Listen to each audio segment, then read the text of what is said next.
so I'll say hello. So, were you guys super disappointed when it was Corey Lowe? It's okay. You won't. BU's all-time leading scorer. I'm leading. So obviously we got Grant too. Grant, first of all, I haven't actually had a chance to interview or be around Grant, but I've heard so many great things about him. All right, I get to see him. I actually saw him bowl at the pizza shop over here. He's got a really tight bowling game. We always said that just be yourselves and be honest with one another. We're gonna have a great, successful team. And from then on, started December, we started really picking it up on the basketball floor. Shots started falling, guys felt more comfortable in the system. And from then on, we just started dominating the league. And we had a good rest of the regular season, had an eventful playoffs. We came short of our goal, which is disappointing, but it's something that gives you inspiration to be able to get back to the next season and the seasons after that, persevering and trying to move forward. So the best thing about that is I look at it as we could have easily given up when we saw the record that we had. We could have easily been like, all right, chalk this season up, move on, not worry about this year, but instead we bounced back, we really focused in and honed in on each other, but also on the game itself, and we had a lot of fun, great success. So we're trying to replicate that from the start of this season so that we don't come out on a sluggish note, we come out and do exactly what we're supposed to do from the beginning. So, 41 for 3 this year, right? Shot the ball very well, is that right?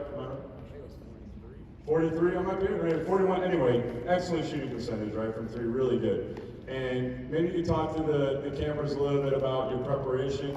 So in the game, like when you get those opportunities, the amount of shots you got, why you were ready, why you felt like you were able to make those? Yeah, absolutely. So for me, the biggest thing was repetition. I was never necessarily a knocked out elite shooter growing up. I was a guy who could shoot the ball, but it wasn't something I did at elite level. So it came from down to reps, but also practicing the shots that I was taking during the game.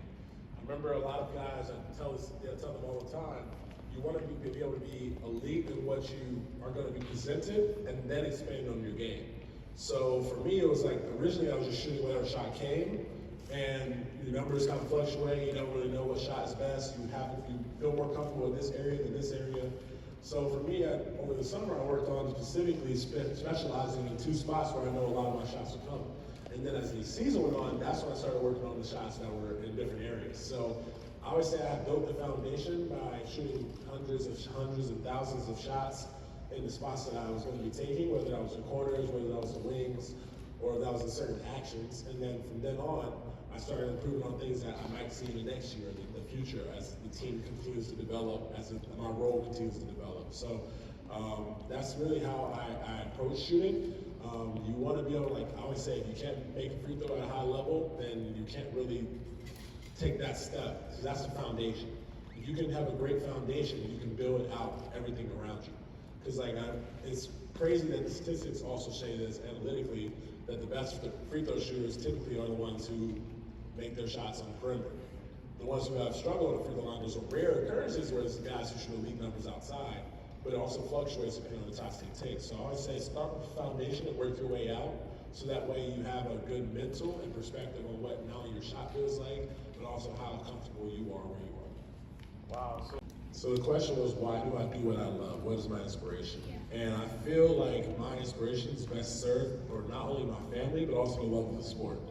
Because growing up, I was surrounded by basketball. I was surrounded by that with my cousins who played in the NBA, my brother who played like AAU and everything like that. And I fell in love with it as time went on. I didn't love it from the beginning. I was just a kid out there having fun, just enjoying the process, enjoying the days that I was out there meeting new friends. And as time went on, I started falling more in love with the game, but it also made me even closer with my family.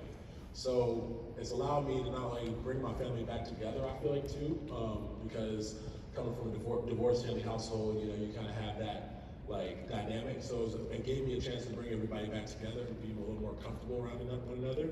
And it inspires me every day to continue to improve, because I feel like it allows me to do things like this, which I feel like are valuable and very important to be able to give back to you guys, the next generation, because you guys are the people that are going to be inspiring the generation after you, as well as you're the bright minds of the future. Like, you're going to be the innovators, you're going to be the creators, you're going to be the ones that are setting new trends. So basketball is going to be a great position to not only be able to be a mentor to the next generation, but also hopefully a person that people can look to and really be inspired by for not only what he does on the basketball floor, but also what he does off of it. The question was, what was my favorite team that I played against?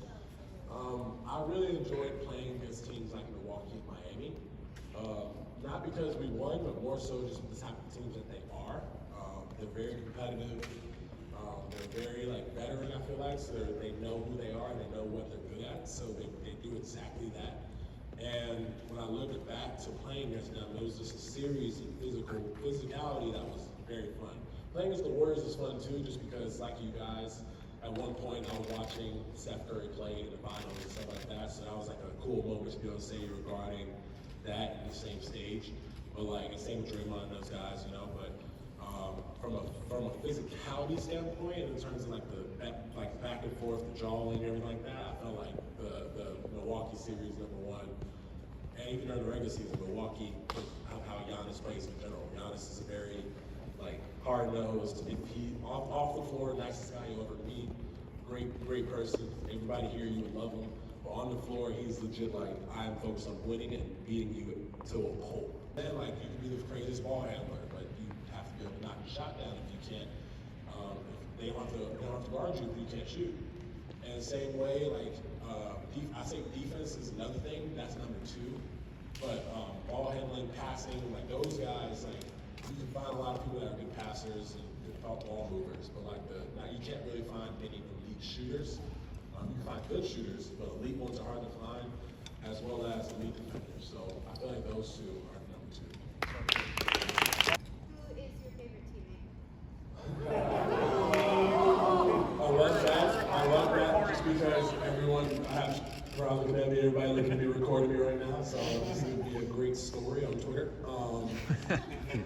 Who's my favorite teammate? This includes a team that guys got traded, so I will not count Tyson, those guys that got traded, Aaron. So I will say, as of right now, it is a hard tie between Luke Kornet, because Luke is the nicest guy you guys will ever meet. He's a Catholic man, he's a family man, amazing. And Jayson, just because we have a really close bond, close connection for the past 3 years. But JT and Luke are probably at very close level. Sorry to all my other brothers in arms that I'm not saying.